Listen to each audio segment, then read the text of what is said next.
This might be like a controversial question, but I'm gonna ask it anyway because it's very recent and the focus right now. There's been some changes in the monetization of the game. What are your long-term goals with that? Are you going for this new way, or like what's gonna happen long term?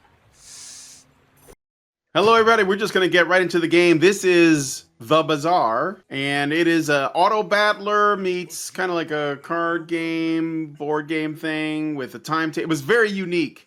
It's very cool. So Duke is playing, and I'm here with at Real Merman and Reynad. Yeah. So Duke's going to be playing.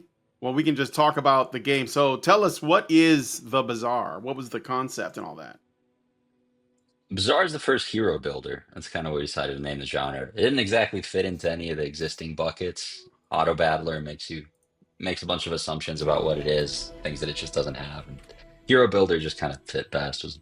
But yeah, what we were shooting for is to make the best drafting game. That's the goal here. The best drafting game we could imagine. I'm a big fan of games like Magic the Gathering and really every card game. I played them at a competitive level. I streamed them for a very long time, and I really liked Constructed, where you sort of build a deck before you play, but the internet ruined it, because everyone just copies the three best decks over and over now. And so drafting formats kind of don't have that problem. And I felt like a lot of the drafting games that were on the market are, you know, there's a lot unexplored. So we wanted to make a standalone game that was just dedicated to drafting. So it wasn't like a mini game or like a yeah, we just wanted to make the most replayable game we could, and then that way, when we introduce a new piece of content, like a new card, it gets the most bang for our buck. Basically, the most oomph is added to the game because it's permanently added to the card drafting pool. And so, the longer this game runs, the more content we add to it, the bigger the drafting pool grows, the more everything gets diluted. And the idea was this kind of expansive drafting game over time that just keeps getting bigger and richer. Thanks, Yeah, man. and right, I played it for about an hour or so this morning just to like get to get an idea of what it's about. And I gotta tell you, like everybody can see, obviously it pops in terms of the visuals. They just jump at you, so colorful, and it's very reminiscent of stuff that I've seen in card games, as well as like I don't know why, but I think of Blizzard when I look at this stuff. Like No Blizzard's color sale. style, like I the way want that they what's did right the for you. the old Warcraft games, and I guess Hearthstone. I don't play those kinds of games, but and I know that it's not. This is Oh, unique the from water is those. free. Um, I like so the like, yeah, man, we're exercise. like, what's up with this art style? It's beautiful. It is beautiful. It is beautiful. Yeah, our company was not actually a game studio originally. We were an esports team, and that was our core business for many years, Tempo Storm. And so when we Now to started the making a game, we tried doing it not to through other squabble. people. Like we would contract some company to make the game for us, and then I would be the only one at Tempo sort of throwing design stuff over the wall over the first year. And it sort of limited how good of a game we could make. Well, I'll ask Reynad. So, what's the story? There's a story behind this. It definitely Yeah. is so rich a setting with lots of interesting features to it. So, what's like the basic story of the game and the setting that you guys have created for this? So Bazaar is an intergalactic marketplace, sci-fi, fantasy, a bit of everything. At every decision point when we were making the world, when we had to decide, pirates or ninjas, we always said both for everything. Yeah, and So robots, and robots and it's on it. So it's aliens. Yeah, aliens, yeah. It's a big blank canvas that we can keep adding stuff to for a very, very long time, and it's just uh, the idea was a game that's expandable, so it has maximal design space. We can basically pick any theme, any character, throw it in, and in one way or another it'll fit. But the story here, the idea is that the Bazaar is the greatest marketplace in the galaxy, and people from all sorts of cultures and planets are all coming in, joining the trade and barter on the lawless streets of the Bazaar, more or less. But yeah, mm-hmm. it's trading themed. It's not violent. It's not, we didn't want to make it gritty or sad or post-apocalyptic. You're not a guy with a giant sword and a barren hellscape, running through the world. This is family-friendly, colorful, fun. Really, really just tried to make everything as fun as we can top to bottom. Yeah, it definitely has like I think of do you guys remember the animated Sinbad movie with Brad Pitt? Anybody remember that one? It was done by DreamWorks. It was like it has that kind of vibe. It's like a swashbuckling and a little. It's definitely lighthearted elements. So right now the game is in like an open beta, It is, and yeah. We just yeah, just became free about a week ago. Yeah. cool. And so like right now, at least for the version I play, there were two playable. I guess these are the heroes. You said it's like a hero builder. So you pick one of the however many heroes there are, and then over time you kind of like, you give them more abilities, like the cards. I guess you build a deck for the hero. Is that what you mean by a hero builder? Yeah, basically, like most of the other auto battlers, everyone's drafting from the same pool. But in our game, the pool of items that you see depends on what hero you pick. So they all have 100 cards unique to Oh. them, and then we keep adding to that. So a couple of our heroes have 120 now. We just released some expansions last week. So basically, the hero pool keeps growing, and it's pretty big to start with. And your hero decides what you see. I was just watching the early trailers. The animation quality is top Oh tier. yeah, the Kind of intro. mind-blowing. It's beautiful. It is. It's Yeah, really uh, is. and the thing is, sometimes a game, it really does need, like, if you want to make something that's really going to stick with people, good art direction. I think that is something that is often overlooked, and you can see that in the sort of like state of modern gaming today, where there's like, games that might have a solid foundation, that might have solid gameplay, they might have a large budget, but the art direction is like sort of bland or even ugly, and something that could be much smaller, but you can tell is a labor of love. I think that stuff will stand out. People want to look at stuff that looks good. This looks great. This is, by the way, in the beta version that I played Vanessa, and I got to like level 5. But I wanted these all heroes that you can play as, like this robot and stuff.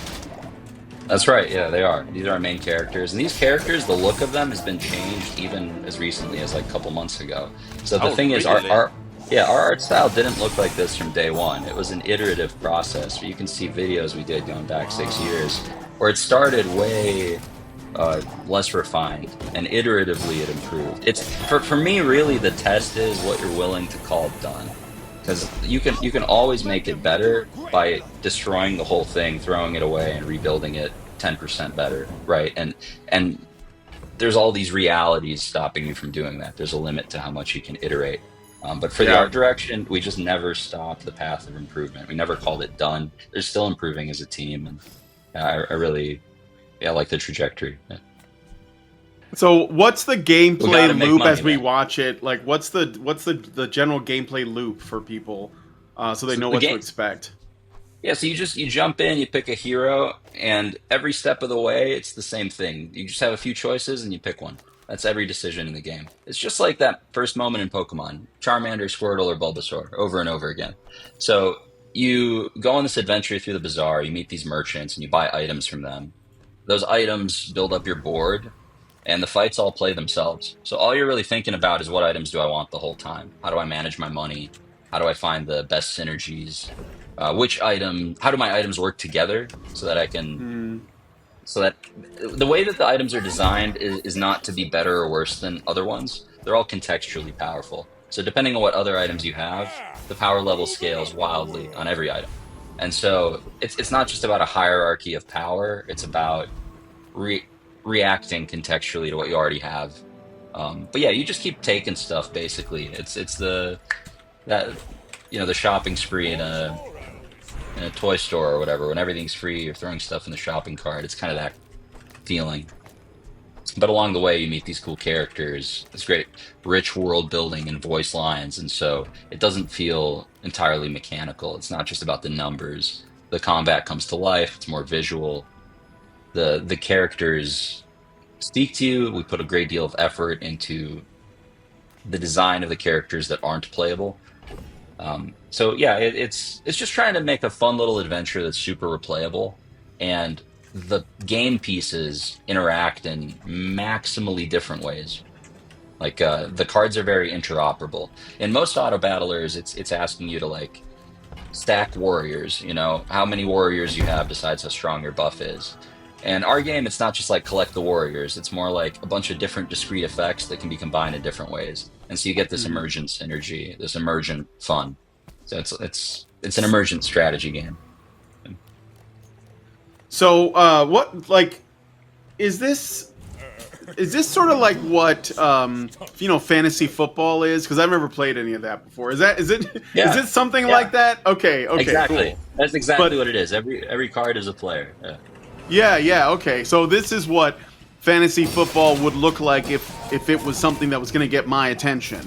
Because I don't do any of that. But this looks I really did get into this despite the fact that I never played games like this before. I wanted to ask. So as we're watching this guy play through, you said that every hero gets their own like there's like their own path of them being built. So like the stuff that it comes up is sort of unique to them. Is it also like random too? Like it seems like all these choices, are they highly randomized? So like what would be the replay value of say playing the same hero and just trying to go in a different direction? Yeah, there's a ton of replay value because even though every hero, you're seeing the same 100 cards every run with that hero, let's say, the merchant's only showing you three of them at a time, right? So Yeah. you're going to see different stuff every run. You're going to see cards from other heroes and mix and match. You're going to see so many different merchants that sell different types of things. There's ways you can enchant your cards and completely change what they do and upgrade them. Every card is actually four different cards in a sense because they have different tiers that they show up Right. at. And so sometimes you're interested in the same card just because it's a higher tier when you would otherwise not be interested in it. So yeah, I don't know. It's there's a lot of replay value, and I'd say that's probably the game's greatest strength. Yeah, no, I'm totally seeing like new things, and does that also apply? Because one of the things that we were talking about before we started that made this unique is it has a kind of like multiplayer component to it, like where you can run into other That's players' right. builds, and then there's also like a PVE aspect where you're facing off against monsters and even like kind of like tough monsters, like boss monsters. Is that Yeah, is that a fair way to describe it? yeah, totally. It's like Slay the Spire, but multiplayer. Like instead of a Fuck boss, yeah. you fight instead of a boss, you fight like another player. And instead of having to like manually play your cards one by one and min max the numbers, the cards all play themselves. So you just focus on Yeah. the taking rewards part. Yeah, this looks like it was made for mobile because it's very casual. Like it's not intense. You just like it's all about your choices. So I think this is perfect for a mobile device. Like you're just like on a trip or something on the plane. You mess around with that. I don't know. Have people already revealed the meta for this to just crush it? So the meta never settles too long because we actually patch Right. pretty aggressively. Every two Mm. weeks we shake things up, and this game is all numbers and they're all connected. So anytime we change some numbers, it radically makes everything feel different across the board. And so it hasn't really had time to settle for too long ever, and I don't think it Yeah. will. But there's But definitely a meta. Yeah. but Yeah. that must be kind of the bigger the game become, kind of like Hearthstone. Doesn't it become harder and harder to balance that kind of stuff, or do you just go with the flow and like the I more cards you have? Do you see where I'm coming from? Yeah, it's like I have a very low opinion of balance in general, like as a goal. Like I think it can be so bad that it ruins your game, and you should never let balance get that bad. But Hmm. you'd be surprised at how like of all the 20 things you could focus on as a designer, like simplicity or UI UX or whatever. The balance Hmm. is like bottom of the list for me because I noticed as we focused on it Hmm. or when balance was in better or worse states, it didn't really make the game much more fun when it was in a good spot. Also, balance is in the eye of the beholder, and so it's kind of Yeah. hard to apply good balance for everyone. Yeah, for The, us, like I don't think it makes it harder when you have more players. It might make it easier even. You have some better data, you could argue, or Yeah. maybe maybe the the flaws you have are more forgiving because they don't show up as often. I don't know. Being But OP is amazing, right? Yeah. Well, and you can just sort of like, if you're, I don't know if there's a way to monitor it, but you just see what people are doing, and then you usually can get a sense. Oh, okay, we got to tweak that because this is, we're seeing this too much. It's not like something you should really fret over, because then you end up with what happened to Helldivers 2, where they were so concerned with balancing everything and forgetting that there's kind of a power fantasy element to it, that they made it less fun, and they had to go back on all of that.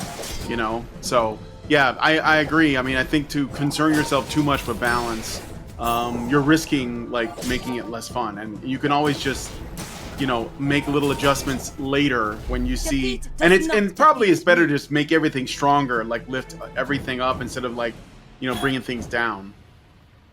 yeah, Yeah. yeah. There's always going to be a bell curve of power, right? So you just sort of hit the ends over and over. It's the best you can do. Yeah, And if people are complaining, it's good. It means you have players. that's true. That's true. Yeah, I don't really have favorites though. Kind of the great thing about the Bazaar is every build feels different. It's not like there's a group of builds and you're trying to recreate one of them over and over.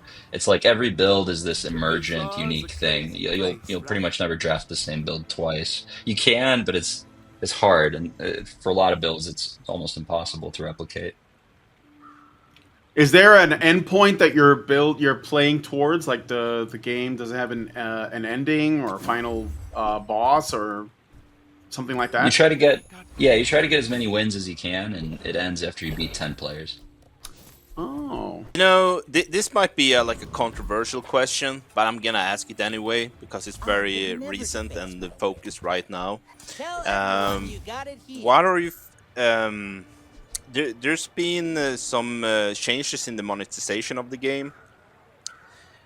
What are your term goals with that? Are you going for this new way, or like what's gonna happen long term?